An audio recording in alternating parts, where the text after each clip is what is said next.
in the teen age, the age in which 13 to 18 years children are studying or just educating and or non-educated, but they should not learn the bad habits such as alcohol addiction, drug addiction, gutka, pan masala, and etc. Today I am going to speak some words on Nasha Mukt Bharat Abhiyan. So we should not learn these bad habits. आज मैं आपको कुछ कहानी बताऊंगा. जैसे कि अभी एक बंदा है पंकज. अब पंकज क्या करता है, आप लोगों की तरह वो भी एक टाइम स्कूल में होता है 9th स्टैंडर्ड में, वो मूवी देखता है. उसमें उसको दारू पीना मतलब लॉयल्टी सब लगता है. उसको लगता है वो बढ़ावा देता है लोगों के अंदर और वो कुछ पर्टिकुलर कम्युनिटी में उसकी लीडरशिप बढ़ा देता है दारू पीने से, उसको लगता है. तो होता क्या है, 9th की फेयरवेल आती है. तो 9th की फेयरवेल में वो क्या करता है कि 9th का फेयरवेल होने के बाद उसके कुछ दोस्त वो मिलते हैं, एक लिक्वियर और वाइन शॉप में जाते हैं. जाके वो दारू खरीद के दारू पीते हैं. एक सिप पी ले जा, क्या हो जाएगा, क्या हो जाएगा आप जानते हो? एक सिप पीने से, एक सिप उसने पिया, उसके बाद उसके अंदर क्या होती है, निकोटीन. निकोटीन जो है वो हमारे बॉडी के अंदर जाके अगर हमने कुछ खाया है तो एक स्टमक के ऊपर एक कैप टाइप होता है. अगर हमने खाया तो वो थोड़ी देर के लिए बंद होता है ताकि डाइजेस्ट हो जाए खाना खाए. अगर हम अपने बिना खाए दारू लिया है तो सीधा अंदर जाएगा और जल्दी से आपके ब्लड वेसल्स के अंदर वो जो ये दारू होगा वो ट्रांसफ़र होने लगेगा. अब जितना जल्दी वो ब्लड वेसल्स के अंदर जाएगा उतना जल्दी आप नशे में आ जाएंगे. अगर आप सोचिए, अगर आप बिना खाए दारू लोगे तो इसलिए आप जल्दी चक्कर खा के गिर जाते हो और हो सकता है 6-7-8 घंटे तक ये नशा ना उतरे. इसलिए ये दारू जो है अपने ब्रेन को अफेक्ट करता है और लीवर स्पेशली. अब लीवर क्या प्रोड्यूस करता है, बाइल जूस. अब अगर ये बाइल जूस ज़्यादा अमाउंट में बढ़ जाता है तो हमारा जो बाइल जूस होता है वो वेस्ट हो जाएगा. लेकिन जब हम खाना खाएंगे तब वो बाइल जूस जो है वो काम नहीं करेगा. बाइल जूस किसके लिए होता है, जो हमारे अंदर की वेस्ट होता है उसे हटाने के लिए. जब हमने तो अपना बाइल जूस वेस्ट कर ले तो अब जो डाइजेशन होगा वो पूरा नहीं हो पाएगा. तो ये डाइजेस्टिव सिस्टम अच्छे से काम नहीं करेगा.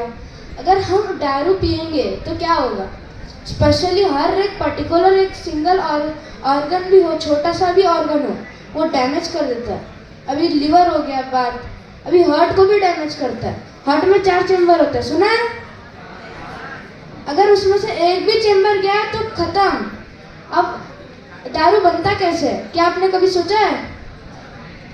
नहीं सोचा होगा, जानता हूँ, इसलिए बताने आया हूँ. दारू जो है फ्रूट से बनता है. फ्रूट वो तो आप ऐसे भी खा सकते हो, लेकिन सड़ा हुआ फ्रूट्स. अभी सड़ा हुआ फ्रूट्स सड़े हुए फ्रूट्स में क्या होता है, शुगर होता है, वो हाई अमाउंट में होता है.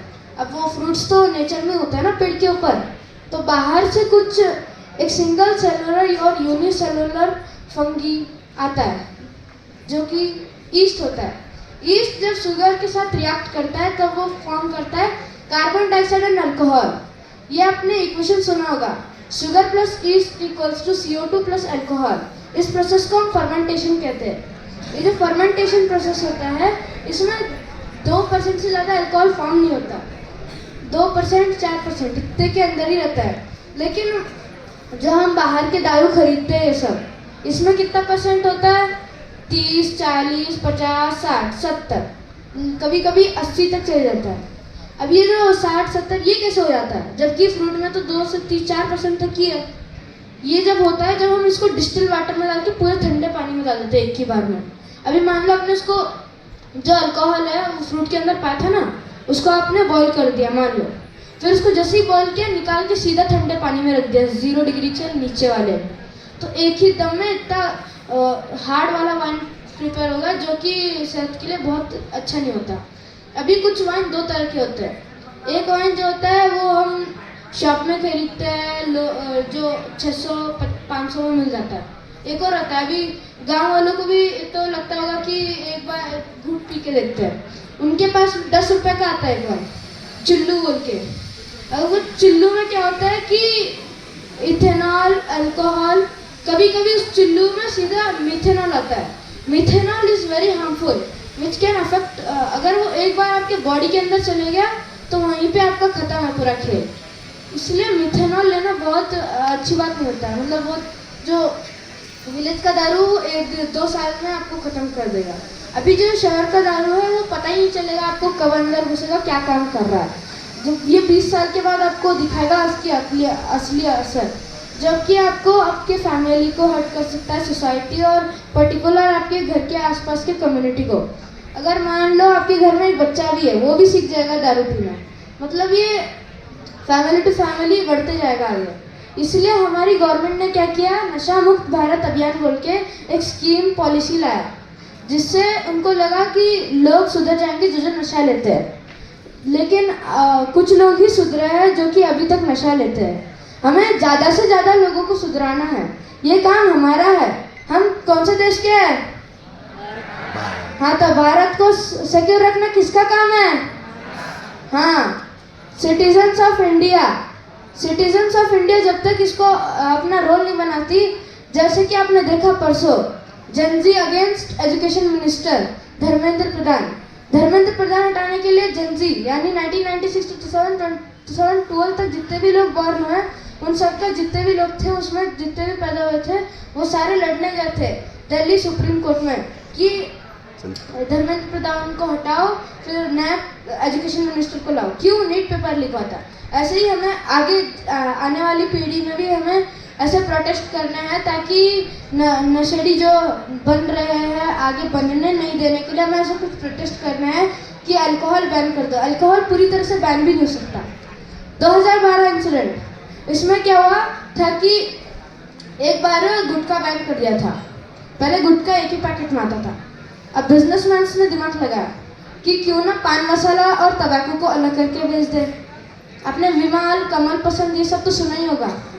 इनमें क्या होता है कि इन्होंने क्या कर दिया, पान मसाला को अलग कर दिया और उसके बाद तंबाकू जो होता है उसको अलग पैकेट में डाल दिया, जिससे उनका बिजनेस भी हो जाएगा और गवर्नमेंट इसमें कुछ भी हाथ नहीं डाल सकती, क्योंकि उन्होंने पान मसाला अलग कर दिया, तंबाकू अलग कर दिया। लोगों ने उसके आगे और दिमाग लगा दिया, जिससे उन्होंने सोचा क्यों ना ये पान मसाला और तंबाकू दोनों मिला के खा लिया जाए। तो 5 रुपए की चीज़ आपकी 5 साल में आपकी पूरी लाइफ बिगाड़ सकती है अगर आप उसे कंटिन्यू खाएंगे।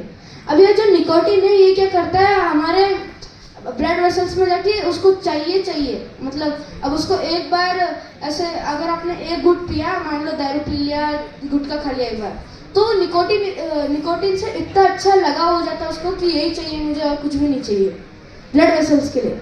जब तक आप इसको छोड़ने का बहुत बड़ा ट्रीटमेंट होता है। अभी आप कुछ लोग होते हैं जिससे कैंसर होता है, डायबिटीज फॉर शुगर, और ये एनसीडीज यानी नॉन कम्युनिकेबल डिसीज बहुत बढ़ रहा है as compare to communicable diseases. और ये नॉन कम्युनिकेबल में आता है कैंसर, अस्थमा, डायबिटीज एक्सेट्रा। इस नॉन कम्युनिकेबल को डिजीज हटाने के लिए अभी अल्कोहल पी रहे हैं, मान लो अल्कोहल पी रहे हैं तो हमें क्या करना पड़ेगा। कुछ लोग होते हैं जैसे अल्कोहल एनोनिमस, इनको कॉल करना पड़ेगा अगर हमारे घर में कोई भी दारू पीते हैं तो। अगर नहीं पीना शुरू करने वाले हैं तो उनको पहले से ही प्रिवेंशन दे दो। Prevention is better than cure. जब तक ये आपके दिमाग में नहीं घुसेगा तब तक ये काम नहीं चलेगा। तो कृपया करके अल्कोहल एनोनिमस बोल के कुछ लोग होते हैं जो कि हमारे इंडिया में अभी भी अवेलेबल है, जो कि कुछ पर्टिकुलर शहर में ही होते हैं। लेकिन जो गुटखा वो तो हर 100 मीटर पे आपको मिल जाएगा गुटखा, तंबाकू। लेकिन आपको इन सबसे अवेयर रहने के लिए अल्कोहल एनोनिमस कुछ स्पेशल लोग होते हैं, साइकोलॉजिस्ट टाइप, जो कि आपको हेल्प करेंगे इस अल्कोहल के इससे बाहर निकलने के लिए। क्या आप तैयार हो अपनी सोसाइटी को बचाने के लिए? यस। नशा हटाओ, देश बचाओ। धन्यवाद।